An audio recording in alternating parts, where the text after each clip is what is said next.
Approved by the Iraqi government, the controversial security pact with the US is now under debate in Parliament. But has it met Iraqi concerns? And how will it play out in the internal politics of the country? This is Inside Story.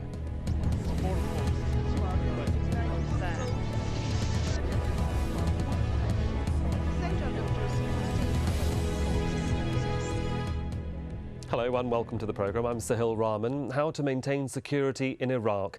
The Iraqi Parliament has begun debating the controversial Status of Forces agreement with the United States. The US ambassador to Iraq and the Iraqi foreign minister have signed the pact in a symbolic ceremony to show their support for the deal. Now, the country's cabinet passed a draft of the security pact at the weekend. It's now going through Parliament to be approved. The agreement proposes that 150,000 US troops should remain in Iraq for the next 3 years. The Iraqi cabinet gave it the green light, with a large majority and some observers predicting that the parliament will also follow suit. But not all parties are happy with the terms, and the Iraqi population remains divided on the issue. Now, the security deal sets a timetable for the withdrawal of American forces from Iraq by the end of 2011. But if both sides agree, US troops could stay beyond this date. Many Iraqis fear this may be a step towards permanent occupation. Also controversial is the issue of legal immunity for American soldiers. If crimes, including rape and murder, are committed within US camps or within a mission, they cannot be prosecuted under Iraqi law. The US says it has to protect its citizens, and some Iraqis say this means the US Army can still act with impunity. Then there's the issue of military operations and the so-called war on terror. According to the agreement, the Iraqi government should be consulted prior to important military operations, and the agreement also states Iraq will not be used to launch attacks on neighbouring countries like Iran. However, the opponents of the deal believe in practice this would not be binding on US forces. Well, among the opponents of the deal are mostly parties which consider the current government a mere proxy of the United States. Many Sunnis are highly sceptical of the deal, but it's the followers of Shia cleric Muqtada al-Sadr who oppose it most vehemently. Saeed Frid al-Fadili is a senior aide to the cleric and believes the Iraqi people will not support the pact. The approval of the security agreement will be disgraceful for the government. It did something which contravenes its religion and constitution. It claims it's a struggling government, but in fact it obeys the occupiers and subjects to their orders. The Iraqi people will regard this government as a violator of its own religion and genuine Arab traditions. This government satisfies the occupier, but offends the Iraqi people. Well, joining me are my guests in Baghdad, Ali al-Dabagh, the Iraqi government spokesman and former member of the Iraqi parliament. In London, Samir Ramadani, a columnist and senior lecturer at the London Metropolitan University. And in Washington, D.C., Phyllis Bennis, a fellow at the Institute for Policy Studies and the author of Ending the Iraq War. Thank you for joining us here on Inside Story. Ali al-Dabagh, can I start with you? Is there a sigh of relief in the Iraqi cabinet that this agreement has been reached? We had noticed in the Minister Council yesterday the voting. All the blocks which is represented in the cabinet, the same will be represented in the Council of Representatives, which they had agreed and vote for this deal. So we are expecting, definitely, we are expecting a strong debate in the Parliament for the coming days. It is normal and it is expected as for some of the blocks. It is a controversial issue, as you said, as the report said, but at the end, I think that majority of the blocks and parties in the Council of Representatives are approving this deal as it is the best available. It is the best choice for the Iraqis compared with the second alternative, which is an extension of UN mandate. Do you actually believe then, finally, that Parliament will agree all of this then? You're quite confident that consensus will be reached in the Iraqi Parliament? We are expecting that and we got a message from the majority of the main blocks, which is Al-Tawafaq, as well as the Alliance and the Kurdish Alliance.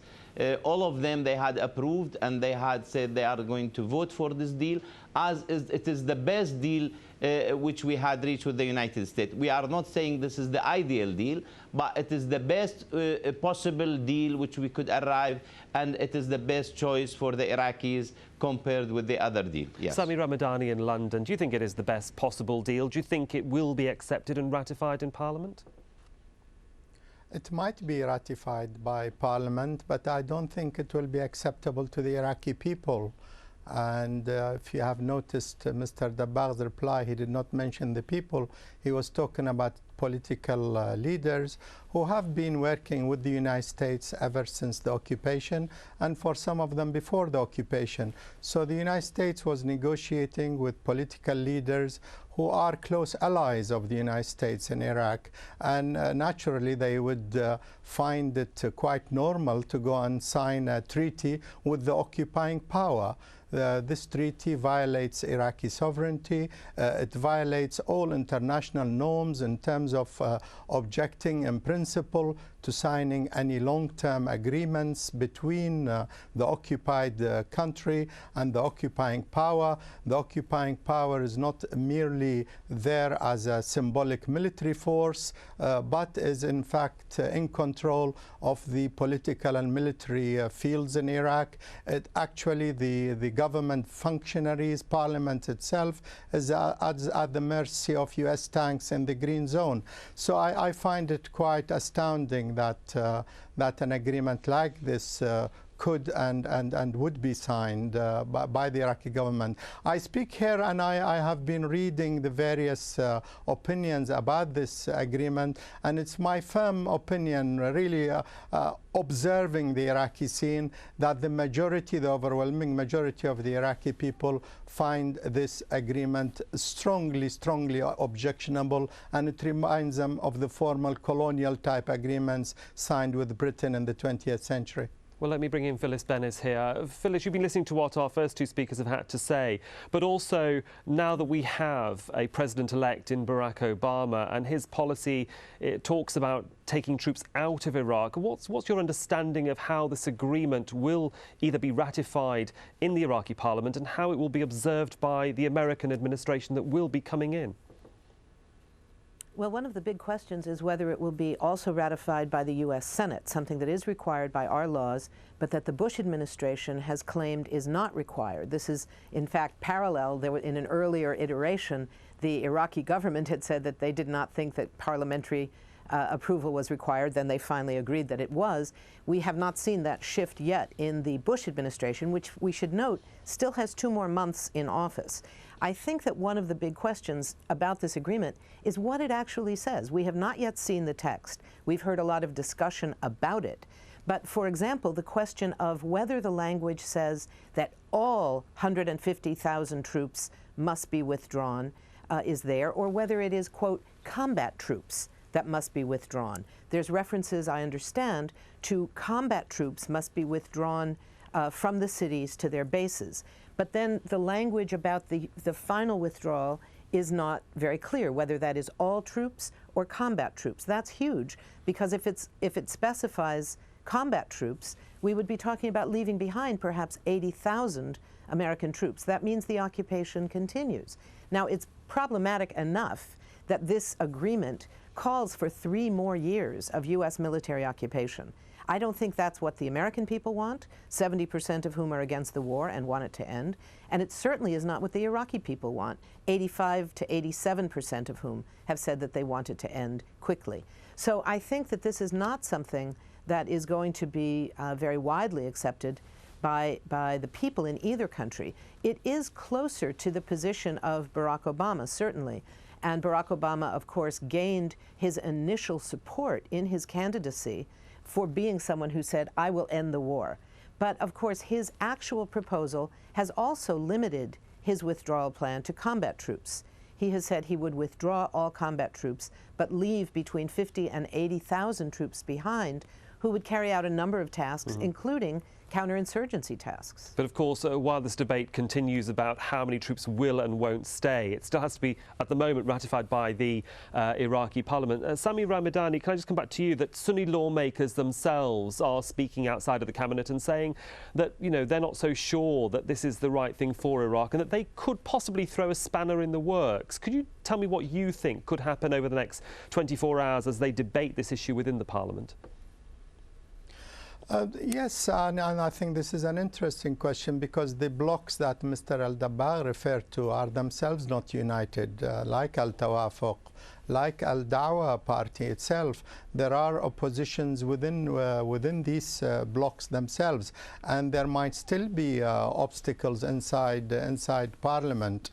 But really, one must emphasize again that Parliament as exists today is not reflective of Iraqi people's opinions towards signing long-term agreements with the United States, whether it's this security pact or whether it's the oil law that the United States is also trying to impose on Iraq. The Iraqi people overwhelmingly, whether it is their technical type people, whether it's their broad political forces, people in the streets, I'm sure Al Jazeera have talked with ordinary people in Iraq itself, and you would find very, very strong hostility to this agreement. The people who are signing this agreement are signing away Iraq's sovereignty and legitimizing the occupation of Iraq. Okay, well, it is no good saying that this is the best we can get. If the best Iraqi people can get is to legitimize the occupation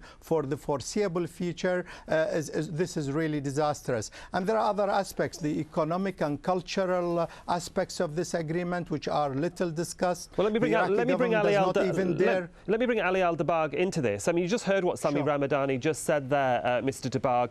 Do you not think that the Iraqi people should actually get a say, and get a say in January when you have your provincial elections? They can then decide whether they want this agreement or not, or whether they want US troops to stay or not. It depends if somebody looked to the Constitution as legitimate or not. The Constitution had defined the way which is such agreement to be approved by the Council of Representatives. It doesn't show that we have to go to referendum for the people.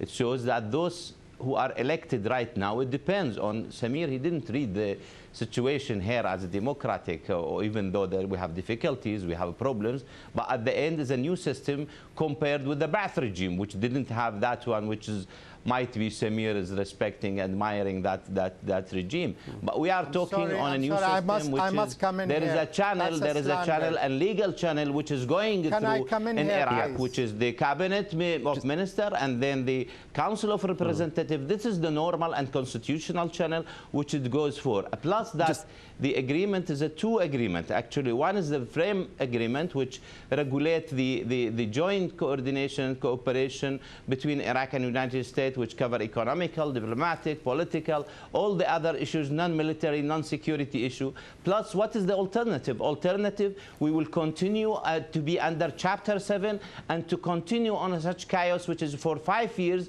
We have problems with the multinational forces, and then they got all the legal coverage by the United Nations resolution, and most of the people, as Iraqi people and the blocs and the parties, they had criticized the situation. So we are moving to a better situation, which all the troops, and especially American troops, going to be committed to certain regulation, and then it's all the sovereignty has been applicable on each and every item. For the entry, for the exit of the people, for the entry of equipment, all it is going to be noticed. So we are working on a better deal with the American, and it is a temporary one. It's for 3 years, which is going to end.